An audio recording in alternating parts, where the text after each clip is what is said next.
Somebody's gonna watch this video and think I filmed it around the movie Carnage video, like if it was like a lost episode or whatever, just because I'm wearing the exact same outfit. And there's nothing wrong with that, but this just seems to be the only Spider-Man related shirt that would be more so of a regular shirt when I go out and about or for a video. Because the other two Spider-Man shirts, one of them is more so for my day job because I don't really care about it that much. And the other one, I think I'm retiring it into a comfy shirt because, well, we won't get into that because it's irrelevant. Just like how Spider-Gwen is completely irrelevant. So I'm just like Marvel, forcing her into many, many things. Well, just that new Spider-Man show that I haven't seen. Anyways, we're not here to talk about clothes, we're here to talk about toys. And, oh boy, we got a big one. That's, well, it's not, the big, I'm not, yes, it's about Maximum Spider-Man, not the video. The video, obviously you read the title, it's about the something else. It's not Maximum Spider-Man, but we just gotta get into it just before we get into the actual review because, oh my. So, am I gonna get Maximum Spider-Man? Yeah, I put a pre-order for the figure. I personally think it's worth it to me and me alone. I'm not saying that it's worth it for you. I'm saying it's worth it for me. People could say like, oh, why don't you not get it so you could get it for a cheaper price? Like, no, it's fucking Spider-Man. You're not gonna get it at fucking Ross. Get that mind out of your brain, because that's never gonna happen. Yeah, I'm sure it could happen for like a lesser known version of Spider-Man, but like the main deal, the main classic suit, you're never ever gonna get that at Ross or Ollie's in the eastern side of the US, because I live in the West Coast. So, but I swear to God, if those leeches come and call me a shill in the fucking comments, just remember the size of this channel. And because there's no fucking way, how could I be a shill when I only have like 200 something subscribers? I'm basically a nobody to Hasbro. So, whatever. How about we actually talk about what the video is about? I just had to get the Maximum Spider-Man stuff out of the way because, I mean, that's more so the reason why I wanted to do this video in the first place, because I wanted to take a look back at the Renew Your Vows body mold before, I guess I wouldn't say gets retired, because it's probably not going to get retired, but at least talk about it, since the very first rendition of this body mold was a classic suit Spider-Man. So I mean, it just makes sense. At least to me it makes sense, because it's my YouTube video. I thought of it. You know how videos are thought of. So I very recently got the Renew Your Vows 2-pack, and I can't put the Spider-Man down just like everybody else that got him 2 years ago? Jesus Christ. Imagine being 2 years late to the game with this figure. But that's the thing, because I'm not 2 years late, because oh, we got this guy. But we'll get to him a bit later. And by later, I mean now. So this Spider-Man may be the third figure of the mold I got, but I guess as a good classic suit Spider-Man goes, it really made me fall in love with the mold a lot more than, say, Deadpool and Scarlet Spider. Because, I mean, yeah, Deadpool's cool, and Scarlet Spider is cool too, but that jacket kind of gets in the way of the articulation, and I mean, Deadpool, he doesn't do as much as Spider-Man. So imagine getting a blank body and you can just pose him around. That's basically the reason why. I've been taking this guy out, like whenever I go out, I've taken this guy like twice. So yes, it basically also made filming for this video kind of harder, because I mean, you really got to think of what poses to put your Spider-Man in. Like, I'm currently posing him right now. It's like posing your action figures for video shots is an art in itself, like toy photography. But like, yeah, already quick little pose. You can get him into a pose really fast. Of course, there are some things about the articulation that is a bit troublesome, but we'll get to that when we get to that. The sculpting on the body itself takes the retro Spidey body and tweaks the proportions to have a much more cleaner silhouette, plus the incredible sculpting on the muscles, as always, which I think a lot of people take for granted. Because yeah, it may be just a shredded, muscly body, but it's still incredibly well sculpted. Maybe it's the Transformers fan inside of me speaking when it comes to Marvel Legends, but It's just how it is. Of course, the added overlays from Scarlet Spider and Deadpool as well, which adds so much to differentiate the three from each other. Because if you take all that off, they're basically the same. Which I guess could go for any Marvel Legends, anything, really. Oh, and then that argument from Maximum Spider-Man creeps on back, saying, oh, if you take the head off, it's just a blank body. Where this time it's supposed to be Spider-Man, but they're going to reuse that body to be so-and-so and so-and-so. Like, okay, that's toy company MO. They take a blank-ass body, change the head, bada bing, bada boom. They do it all the time with Transformers. Oh yeah, also the head sculpts for all three figures are pretty nice. I always like the raised lenses or the grimacing kind of eyebrow thing with Deadpool that he's got going on there. Spider-Man and Deadpool also come with another alternate head, one of a very nicely printed Peter Parker head, which I think is immaculate. That's probably another reason why I wanted to get the set, because I wanted that Peter Parker head that looks beautiful alongside the Mary Jane unmasked head. Like those two heads together, oh my god, that is perfection. And Deadpool's alternate head is a straight up repaint of, I think, the Deadpool in his boxers figure. Before we get started on the articulation, what do you think about the new setup for the desk? Because there's no other opportunities to talk about it besides now in the live sections. So yeah, it's for the most part the same with slight little differences. Like obviously the metal is completely different with the tin full of my Transformer blast effects. I have not played Yu-Gi-Oh in like 3 years. It is what it is. The Lego cactus.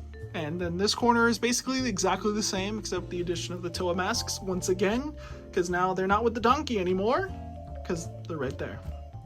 And then right here, the framed picture, I moved it somewhere else, because I moved the lamp slightly to the right, and added stuff into there because, well, it makes sense. That's what it's for. You're supposed to put your pens and pencils, tools, whatever. Anyways, now that we got that over with, let's articulate the Rainier Vows Spider-Man body mold. If you remember from the retro body or the Ben Reilly Spider-Man video, I don't know if I went over the articulation. I probably did, but I don't remember, and it's always nice to refresh over things you've already talked about, especially for the people who have never seen this before, because there are people, surprisingly, who have never seen this figure and its articulation before. So let's get started. So the head's on a double ball peg, up in the neck, up in the head. And before we move him up, he does have the gap, which allows him to not look up as high as you would want. Of course, you think moving the head up would help, but not really. Spider-Man's should have the disc hinge, because from having the Amazing Fantasy body, so much better. So I've been thinking about maybe making the hole a little deeper, but I don't know, because I don't want to mess up the sculpt. Because, I mean, I did it with the Venom that came out last year, but since there's no paint and all that, it didn't really matter. So, we'll see. Probably not, but we'll see. Next, we got butterfly joints. They go this far forward, which isn't much because, I mean, the shoulders are pretty big. They go this far back. I kind of wish they went farther, because, I mean, it's Spider-Man. He should be able to go farther, but, I mean, it is what it is. I'm sure there's ways to mod it, but I'm not going to do that. The arm goes all the way out. Very nice. Nice straight line. The arm is ratcheted, going all the way around. At least, yeah, it's like a soft ratchet. I don't know if that may or may not be a detriment, but I mean, if it was really tight, it would be. But it's not, so I mean, I guess he's fine. Got a bicep swivel. Pretty basic. You got double jointed elbows. It doesn't go all the way because, I mean, he's muscly. What do you expect? You got a wrist swivel and a hinge, downwards, upwards, and all hands for Spider-Man are exactly the same because I know some figures are different doing this compared to this. Got a diaphragm joint. Love it. Goes this far forward, all the way back. Then you got the crunch in the ab section. Goes this far. Probably better to say it like this. Goes this far forward. Goes this far back, all the way. I think in that Ben Reilly Spider-Man video, I think I said that I prefer this articulation scheme over just an ab crunch. if I recall. Pretty sure that's what I said. The leg goes this far forward. Goes this far back, which isn't much. Leg goes that far out. Then of course he's got drop down hips, which on this side it's loose, but it's better than both sides being loose, am I right? This one's nice and tight, maybe to a fault, but it's okay.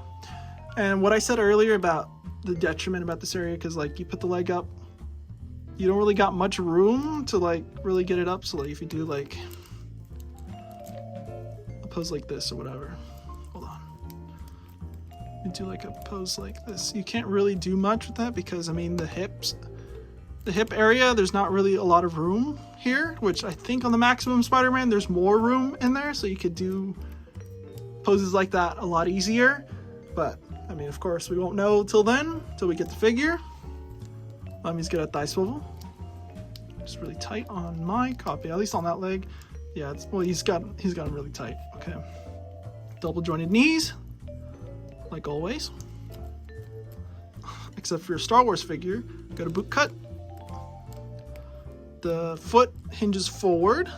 Don't focus on Olivia, focus on Spider-Man's foot. The foot goes all the way down. And of course, if you can't tell, he's got toe hinges, which is always nice. Actually, he was the very first figure, at least when it comes to Spider-Man, because I know that Beast had the toe articulation, but at least when it comes to Spider-Man, this is the first Spider-Man in a long ass time to get toe articulation, which I know was the standard back in the day, but since that wasn't, and then we got it back in this figure, it's a nice little novelty. So, I mean, cool. But yeah, that's basically it. San Diego Comic-Con 2023 Deadpool is my definitive figure of the Merc with the Mouth because it's the 2000s look for Deadpool, which will always be my favorite, which tends to go for a lot of things. I mean, look at that Blink-182 poster from 2001, or the 2003 Turtles right next to it. I forgot to point out about the changing of swords on Deadpool, so here's the clip of me changing the swords, which I've already had, but for some reason when I was recording the video with me on the camera, I never pointed it out because I forgot.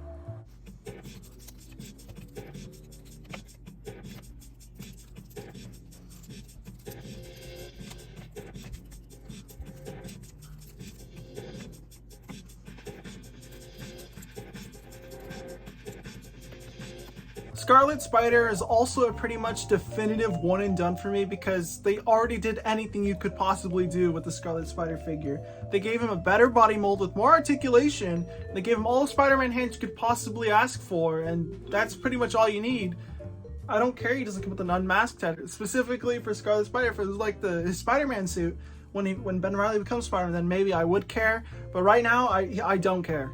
Also, my little brother used to have the Rhino Wave Scarlet Spider way back when, and seeing this figure really reminds me of him.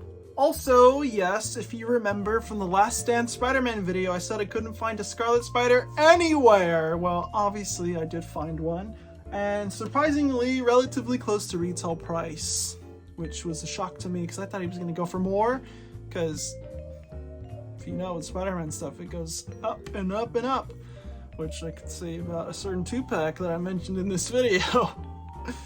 Whew.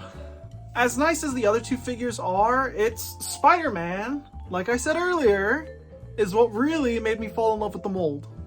And to think I initially wrote this figure off just because it doesn't fit my personal taste for a classic suit. In fact, while playing with this figure, the front Spider logo isn't as big and distracting as the pictures made it out to be. The paint on all three figures are really clean too. Even if it was slightly off, I wouldn't really care.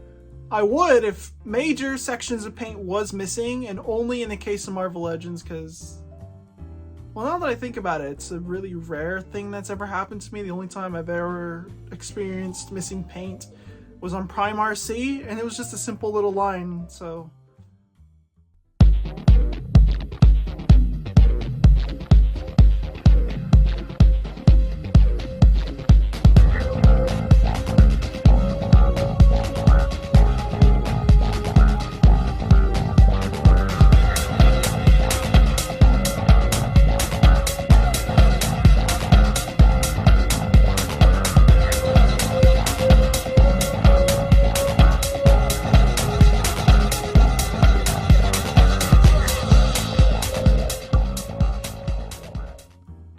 There's also the accessories and another whole ass figure. Spinneret is a nice addition to the Marvel shelf, especially because I can now say I have a Mary Jane in the collection. Now give me a new civilian Mary Jane figure that's not locked behind a 2-pack. Very interesting that that's happened twice already. Basically, the accessories are standard fare for Spider-Man figures, which should go for all Spider-Man figures, by the way. And a whole assortment for Deadpool. And hey, where have I seen those weapons before? Oh yeah, before anybody asks, I sold the Hydra Bob and the stupid wacky accessories because I don't fucking need them. Well, that's the video. The Rainier Vows body mold has become one of my favorites, and I'm glad I decided to get the Spidey that started it all. Who knows what Maximum Spider-Man holds, but we will find out in the late spring? Early summer? Regardless, we will find out eventually, and we'll see what people are proven wrong and what people are proven right. But everyone's gonna be really annoying. Well, everybody's already fucking annoying. They're gonna be even more annoying once the figure actually comes out. I guess we'll find out. Fucking toy. Everyone's getting fucking mad over a fucking toy. 40-year-old ass men are getting mad over a fucking toy. Think about that for a second. 40-year-old men are getting fucking angry at a fucking toy. Think about that. What the fuck are we coming to? For the people that are arguing for this fucking toy are 40-year-old men talking about these fucking toys. I'm over here 23 years old saying like, oh, it's a toy, buy whatever the fuck you want. If you want it, buy it. If you don't want it, don't buy it. Simple as that. So why are we having arguments? Huh? Why are we having arguments about a fucking toy? A fucking toy. A fucking toy. Yeah. A toy. A toy. Well, I guess I'll see you in the next video, whatever and whenever it may be, because as I've been saying, making videos is an interesting hobby, and I guess I'm safe to say that I'm back from that burnout. I guess I wouldn't say it's really a burnout, it's more so like I'll just do what I want to do, even if it takes time, I guess. I don't know. This video was supposed to be like a revamp of the diet reviews that I used to do, obviously without that title, because there's no point in differentiating what kind of reviews it is. Just leave it under the one name banner, Offhand Reviews, and then that. But still, it's a fucking toy we're getting mad at here. Think about it for a second. You're talking about a fucking Spider-Man toy that little Timmy's probably gonna play with when you fucking die or whatever. Jeez.